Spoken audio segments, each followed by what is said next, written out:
Hello everybody, Nathan Mendel here with Mendel & Company Construction and your construction tip of the week. With the elections just about a week behind us, I've been thinking about political thoughts recently, and as everybody else has.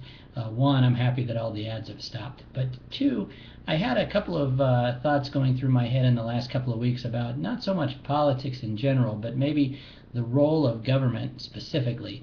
And two particular stories come to my mind that I wanted to share with you. The first of which is this. We submitted a set of plans recently, well not so much recently, 2 months ago, to the city of Lakewood for a beauty salon, a very small beauty salon, 1,250 square feet. And Lakewood right now is running about 8 to 10 weeks for their plan review process. So a couple of thoughts on that, and by no means is this an indictment of the city of Lakewood. In fact, it's just the opposite. It's one, maybe an indictment of the way government works in general, but two, almost more of a plea for Lakewood versus anything negative to say about them in general.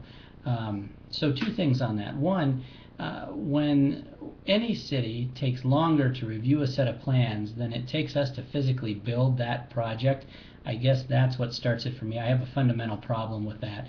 When it takes them 8 weeks to do a plan review and it takes us 6 weeks to build the actual project, there's just something wrong with that system. In any event, getting back to Lakewood, again, it's not anything against them in particular. They're just simply busy, which is wonderful. It's nice to see plans going through any city these days. But the problem that I see with government in general is that when we get busy as a company, we simply go out and hire new people. In fact, we're hiring right now. We're looking for a project manager and have a couple of other positions. Thankfully, we're busy as well.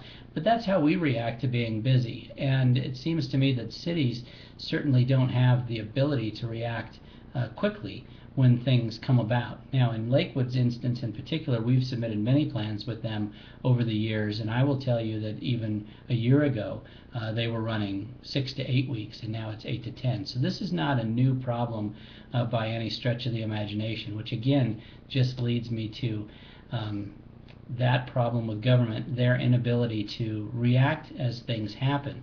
Of course, from the consumer side of things, my client doesn't have the ability to say, oh, Lakewood, I didn't realize you were that busy. I'll simply relocate my business to Wheat Ridge. They're not as busy as you are right now with plan review times. That's obviously unfeasible. So when you get stuck between a rock and a hard place like that, it makes it a little bit harder to deal with those types of things. So if you have thoughts on that, please feel free to share them with me. I would love to know a different opinion on that. The second story that I wanted to share with you quickly is we have another set of plans going through the city of Centennial right now, and this, again, by no means is anything to do with Centennial in particular, but more about again, really the inability of government to deal with things on a one-off basis. So we have a tenant finish project for a pet food store there going in right now. It's actually even smaller than the beauty salon. It's 975 square feet. It's tiny. But there's a section in the code that for retail spaces you have to have a drinking fountain and a mop sink in every new space that comes along. Well, in this particular case, we've got 975 square feet. I've got to put in a drinking fountain. Now, these days, a drinking fountain means that you have to put in a high-low drinking fountain for ADA compliance. At the end of the day, these drinking fountains cost about $2,200. So we're now asking every new tenant that comes to market to put $2,200 in for a drinking fountain. Again, my problem with that in particular is that I don't believe that very many people drink out of drinking fountains anymore. I believe everybody carries a water bottle around with them. And there's a very easy way to get around. In my office, right over there, we have a Deep Rock water fountain, a water cooler, and that's what most people do. Now, that water cooler we rent monthly. There's no initial investment whatsoever. It certainly doesn't cost me $2,200 to put that in my office. At the same time, they've got to put a mop sink in. Again, mop sink. Now there's a new piece in the code that says you have to put an exhaust fan above a mop sink. So mop sink, plumbing, FRP behind the walls,